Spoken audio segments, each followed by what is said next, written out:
Esther 5. On the third day, Esther dressed in her royal clothes and stood in the inner courtyard of the palace, facing it. The king was sitting on his royal throne in the royal courtroom, facing it in its entrance. As soon as the king saw Queen Esther standing in the courtyard, she gained favor with him. The king extended the gold scepter in his hand towards Esther, and she approached and touched the tip of the scepter. "What is it, Queen Esther?" the king asked her. "Whatever you want, even to half the kingdom will be given to you." "If it pleases the king," Esther replied. "May the king and Haman come today to the banquet I have prepared for them."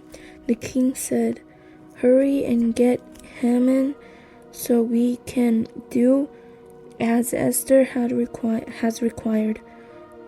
requested." So the king and Haman went to the banquet Esther had prepared. While drinking the wine, the king asked Esther, "Whatever you ask will be given to you. Whatever you want, even to half the kingdom, will be done." Esther answered, "This is my possession too, and my request. If I have found favor in the eyes of the king, and if it pleases the king to grant my possession and perform my request, may the king and Haman come to the banquet I will prepare for them tomorrow.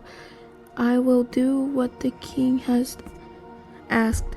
That day, Haman left full of joy and in good spirits. But when Haman saw Mordecai at the king's gate, and Mordecai didn't rise or tremble in fear at his presence, Haman was filled with rage towards Mordecai. Yet Haman controlled himself and went home. He sent for his friend and his wife Zeresh to join him. When Haman described for them to his glorious wealth and his many sons, he told them all how the king has honored him and promised him in rank over the other officials and the royal staff. What's more, Haman added, Queen Esther invited no one but me to join the king at the banquet she had prepared. I am invited again tomorrow to join her with the king. Still, none of these satisfied me, since I see Mordecai the Jew sitting at the king's gate all the time. His wife Zeresh and all his friends told him, "Have them build a gallows 75 feet tall. Ask the king in the morning to hang Mordecai on it. Then go to the banquet with the king and enjoy yourself." The advice pleased Haman, so he had the gallows constructed. Esther 6. That night sleep escaped the king, so he ordered the book recording daily events to be brought and read to the king. They found the written report of how Mordecai had informed on Big Thana and Teresh, two of the king's eunuchs who guarded the entrance When they planned to assassinate King Ahasuerus, the king inquired what honor and special recognition have been given to Mordecai for this act. The king personal attendant replied, "Nothing has been done for him." The king asked, Who is in the court? Now Haman was just entering the outer court of the palace to ask the king to hang Mordecai on the gallows he had prepared for him. The king's attendants answered him, Haman is there standing in the court.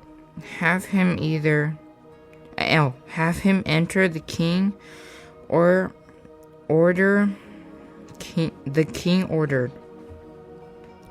Haman entered, and the king asked him, What should be done for man the king wants to honor?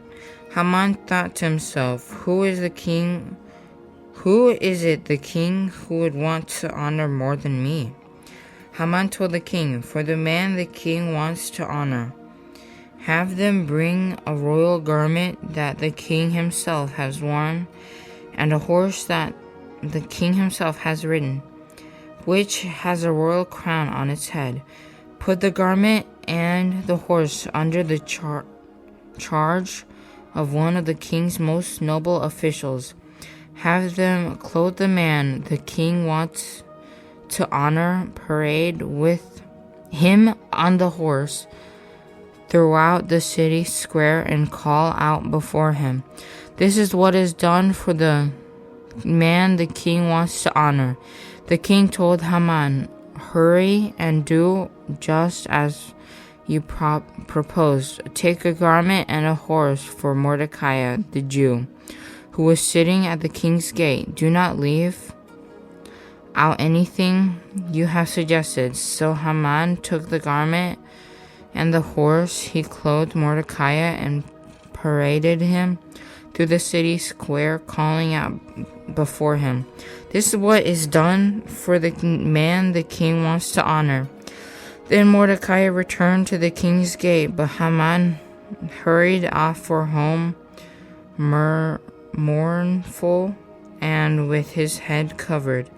Haman told his wife Zeresh and all his friends everything that had happened, his advisors and his wife. Zeresh said to him, Since Mordecai is Jewish and you have begun to fall before him, you won't overcome him, because your downfall is certain. While they were still speaking with him, the king eunuch arrived and rushed Haman to the banquet Esther had prepared. Esther 7. The king and Haman came to feast with Esther the queen. Once again, on the second day, while drinking wine, the king asked Esther, Queen Esther, whatever you ask will be given to you, whatever you seek, even to half the kingdom, will be done. Queen Esther answered, If I have found favor with you, your majesty, and if the king is pleased, spare my life, this is my request, and spare my people, this is my desire. For my people and I have been sold to destruction, death, and annihilation. If we had merely been sold as male and female slaves, I would have kept silence. Indeed, the trouble wouldn't be worth bothering the king.